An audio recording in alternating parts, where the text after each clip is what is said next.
حضرت صلی اللہ علیہ وآلہ وسلم پر وحی کا ابتدائی دور اچھے سچے پاکیزہ خوابوں سے شروع ہوا۔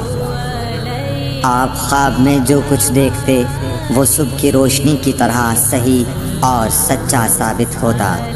پھر من جانب قدرت آپ تنہائی پسند ہو گئے اور آپ نے غار حرا میں خلوت نشینی اختیار فرمائی اور کئی دن اور رات وہاں مسلسل عبادت اور یاد الہی و ذکر میں مشغول رہنے لگے۔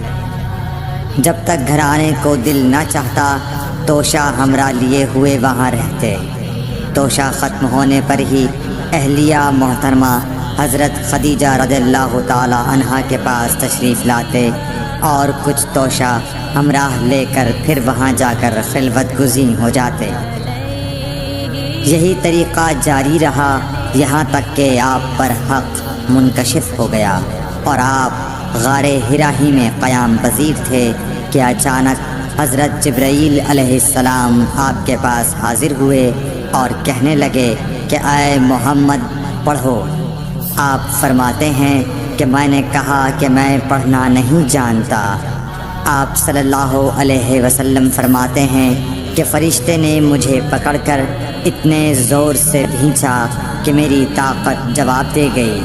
پھر مجھے چھوڑ کر کہا پڑھو۔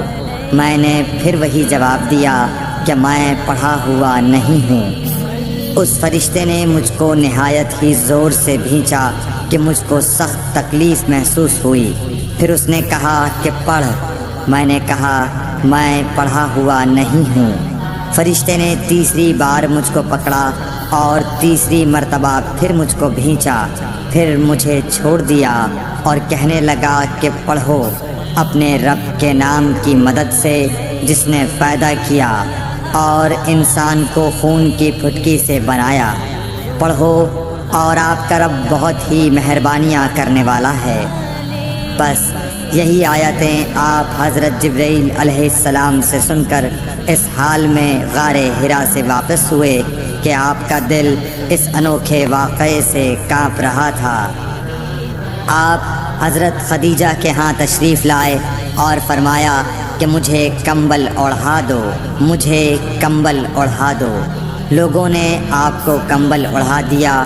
جب آپ کا ڈر جاتا رہا تو آپ نے اپنی زوجہ محترمہ حضرت خدیجہ رضی اللہ تعالی عنہا کو تفصیل کے ساتھ یہ واقعہ سنایا اور فرمانے لگے کہ مجھ کو اب اپنی جان کا خوف ہو گیا ہے۔ آپ کی اہلیہ محترمہ حضرت خدیجہ رضی اللہ تعالی عنہا نے آپ کی ڈھارس بندھائی اور کہا کہ آپ کا خیال صحیح نہیں ہے۔ اللہ کی قسم آپ کو اللہ کبھی رسوا نہیں کرے گا۔ آپ تو اخلاق فاضلہ کے مالک ہیں۔ آپ تو کنبہ پرور ہیں، بے کسوں کا بوجھ اپنے سر پر رکھتے ہیں، مفلسوں کے لیے آپ کماتے ہیں، مہمان نوازی میں آپ بے مثال ہیں اور مشکل وقت میں آپ امر حق کا ساتھ دیتے ہیں۔ ایسے اوصاف حسنہ والا انسان یوں بے وقت ذلت و خواری کی موت نہیں پا سکتا۔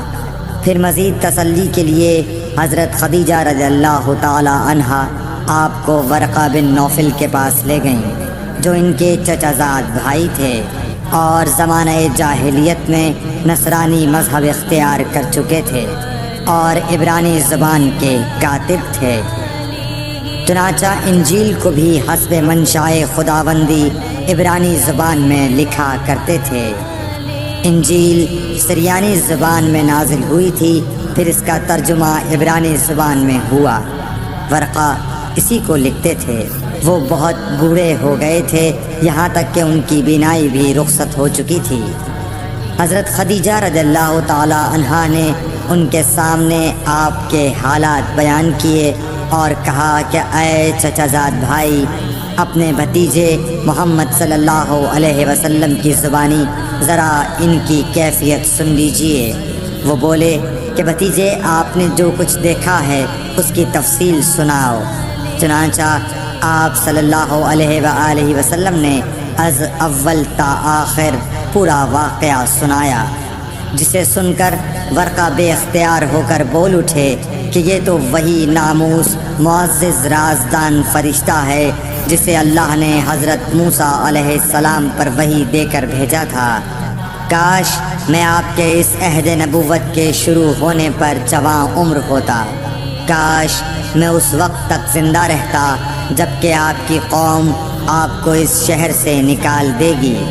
رسول کریم صلی اللہ علیہ وآلہ وسلم نے یہ سن کر تعجب سے پوچھا کہ کیا وہ لوگ مجھ کو نکال دیں گے، حالانکہ میں تو ان میں صادق و امین و مقبول ہوں۔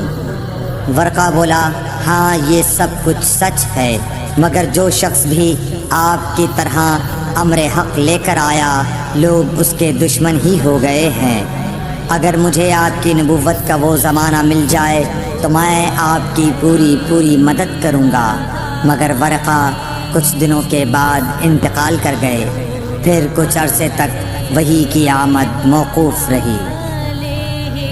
صحیح بخاری حدیث نمبر 3۔